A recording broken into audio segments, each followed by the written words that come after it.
بسم اللہ والحمدللہ والصلاة والسلام علی افضل خلق اللہ وعلی آلہ وصحبہ اجمعین برحمتک یا ارحم الراحمین۔ حضور جانم قرار عالم سرور عالم علیہ الصلوۃ والسلام نے ارشاد فرمایا، جو بندہ میری ذات اقدس پر ایک مرتبہ درود پاک پڑھے، اللہ تبارک و تعالی اس پر 10 رحمتیں نازل فرمائے گا۔ اللہ رب العزت ہم کو کثرت کے ساتھ سرکار علیہ الصلوۃ والسلام کی ذات اقدس پر درود و سلام پڑھنے کی توفیق عطا فرمائے۔ الحمدللہ اس مالک نے ہم پر کرم کیا، فضل کیا کہ ایک مرتبہ پھر ماہ رمضان المبارک ہمیں دیکھنا نصیب فرمایا۔ مالک کریم اس پاک مہینے کا ہم کو ادب کرنے کی توفیق عطا فرمائے۔ حضرت سیدنا ابو سعید خدری رضی اللہ تعالیٰ عنہ سے روایت ہے کہ حضور جانم قرار عالم سرور عالم علیہ الصلوۃ والسلام نے ارشاد فرمایا، جب ماہ رمضان کی پہلی رات آتی ہے تو آسمانوں کے دروازے کھول دیے جاتے ہیں اور آخری رات تک بند نہیں ہوتے۔ جو کوئی بندہ اس ماہ مبارک کی پہلی رات میں نماز پڑھتا ہے تو اللہ تبارک و تعالی کی ہر سجدے کے عوض اس کے لیے 1500 نیکیاں لکھتا ہے اور اس کے لیے جنت میں سرخ یاقوت کا گھر بناتا ہے۔ بس جو کوئی اس ماہ کا پہلا روزہ رکھتا ہے اس کے پچھلے سارے گناہ جو ہیں، جو سابقہ گناہ ہیں، اللہ تبارک و تعالی ان کو معاف فرما دیتا ہے، اور جو اس کے صبح سے شام تک اس بندہ مومن کو یہ اعزاز دیا جاتا ہے، صبح سے شام تک 70,000 فرشتے اس کے لیے دعائے مغفرت کرتے ہیں۔ رات اور دن میں جب بھی وہ سجدہ کرتا ہے اس کے ہر سجدے کے بدلے اسے جنت میں ایک ایسا درخت عطا کیا جاتا ہے کہ اس کے سائے میں گھڑ سوار 500 سال برس تک چلتا رہے، تب بھی وہ اس کی فضیلت کو نہ پہنچ سکے۔ اللہ تبارک و تعالیٰ نے ہمیں حضور صلی اللہ تعالیٰ علیہ وآلہ وسلم کے صدقے سے یہ مقام اور مرتبہ عطا فرمایا۔ حضور صلی اللہ تعالیٰ علیہ وآلہ وسلم فرماتے ہیں کہ مجھ سے پہلے کسی نبی کو اللہ تبارک و تعالیٰ نے 5 خصلتیں نہیں عطا فرمائی جو مجھے عطا فرمائی۔ نمبر 1، سرکار فرماتے ہیں جب ماہ رمضان کی پہلی رات ہوتی ہے تو اللہ تبارک و تعالیٰ ان کی طرف نظر رحمت فرماتا ہے۔ جن کی طرف اللہ تبارک و تعالیٰ نظر رحمت فرما دے ان کو کبھی بھی اپنے عذاب کے اندر مبتلا نہیں فرماتا۔ نمبر 2، حضور صلی اللہ تعالیٰ علیہ وآلہ وسلم نے ارشاد فرمایا، شام کے وقت ان کے منہ کی جو بو ہے، جو روزہ دار کے منہ کی بو ہوتی ہے، وہ اللہ تبارک و تعالیٰ کے نزدیک مشک سے بھی زیادہ بہتر ہے۔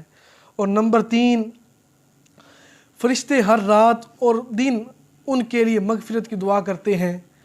پتہ چلا کہ اللہ تبارک و تعالیٰ نے فرشتوں کی ڈیوٹی مقرر کر دی، جو روزہ دار ہیں، جو روزہ رکھنے والے ہیں، جو اس مہینے کا ادب کرنے والے ہیں، فرشتوں کی یہ ڈیوٹی لگا دی کہ تم ان کے لیے دعائے مغفرت کرو۔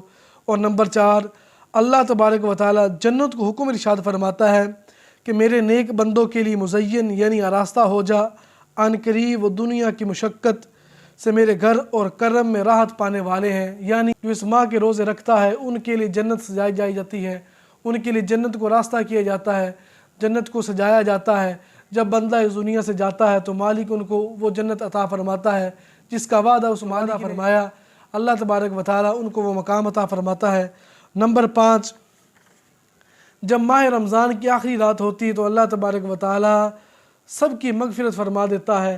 پتہ چلا کہ جو بندہ اس مہینے کا ادب کرتا ہے، اس مہینے کے روزے رکھتا ہے تو مالک کریم ان بندوں کو ان کی بخشش فرما دیتا ہے، ان کے لیے فرشتے دعائیں کرتے ہیں۔ مالک کریم ہم سب کو بھی اس مہینے کا ادب کرنے کی توفیق عطا فرمائے۔ اس حدیث پاک کو شعب الایمان کے اندر نقل کیا گیا۔ اگلی حدیث پاک کے حضرت سیدنا عبداللہ بن مسعود رضی اللہ تعالیٰ عنہ روایت کرتے ہیں، شہنشاہ مکی مدنی مصطفیٰ صلی اللہ تعالیٰ علیہ وآلہ وسلم نے ارشاد فرمایا، رمضان المبارک کی ہر شب آسمانوں میں صبح صادق سے لے کر ایک منادی ندا کرتا ہے۔ وہ کیا ندا کرتا ہے؟ وہ کہتا ہے کوئی بلائی طلب کرنے والا جس کو بلائی دی جائے۔ اس وقت ہم نیند کے آغوش کے اندر ہوتے ہیں، ہم سو رہے ہوتے ہیں، لیکن مالک کریم اس وقت ندا کر رہا ہوتا ہے کوئی مجھ سے بلائی کا طلبگار جس کو میں بلائی عطا کروں۔ پھر مالک فرماتا ہے کوئی مغفرت کا طلبگار جس کو میں بخشوں۔ پھر مالک کہتا ہے کوئی توبہ طلب کرنے والا اس کی توبہ کو قبول کیا جائے۔ پھر مالک کہتا ہے کوئی دعا مانگنے والا اس کی دعا کو قبول کیا جائے۔ ہے کوئی سائل سوال کرنے والا جس کے سوال پر اس کو عطا کیا جائے۔ پھر مالک فرماتا ہے اللہ تبارک و تعالی رمضان المبارک کے ہر شب میں افطار کے وقت 7,000 گناہ گاروں کو دوزخ سے آزاد فرما دیتا ہے، اور عید کے دن سارے مہینوں کے برابر گناہ گاروں کی بخشی فرماتا ہے۔ اللہ کریم اس پاک مہینے کے اندر ہم سب کو اس مہینے کا ادب کرنے کی توفیق عطا فرمائے، اور یہ جو سرکار نے فرمایا مالک ہر روز ہزاروں کے اعتبار سے، ہزاروں کے اعتبار کے ساتھ جہنم سے لوگوں کو نکالتا ہے، ان کی بخشی فرماتا ہے۔ مالک کریم ہم سب کی بخشی فرمائے، ہمیں رمضان المبارک کے روزے رکھنے کی توفیق عطا فرمائے، ادب و احترام کرنے کی توفیق عطا فرمائے۔ صلی اللہ تعالیٰ علیہ وآلہ وسلم نے ارشاد فرمایا کہ اگر میرے امتیوں کو پتہ چل جائے ماہ رمضان کی فضیلت تو اس بات کی تمنا کریں کاش کہ ہماری زندگیوں کے اندر رمضان رہے، ہر سال رمضان رہے۔ دیکھیں ماہ رمضان المبارک کا ایک روزہ اگر بندہ جان بوجھ کر چھوڑ دے، سارا سال، اور بعض روایتوں کے اندر آیا پوری زندگی ہی روزے رکھتا رہے، لیکن جو ثواب اللہ تبارک و تعالی نے ماہ رمضان کے اندر ایک روزے کو عطا فرمایا وہ پورے سال یا پوری زندگی روزہ رکھتا رہے اس ثواب کو نہیں پہنچ سکتا۔ اب ہمیں ماہ رمضان المبارک کے روزے رکھنے چاہیے۔ سر کے اندر ہلکی سی درد ہے، پیٹ کے اندر درد ہے، اب اس بنا پر ہمیں روزہ نہیں چھوڑنا چاہیے، بلکہ روزہ تصوموا تصحوا، سرکار نے فرمایا روزہ رکھنے سے بندہ صحت یاب ہوتا ہے۔ ہم سب کو روزہ رکھنے کے اللہ تبارک و تعالیٰ توفیق عطا فرمائے۔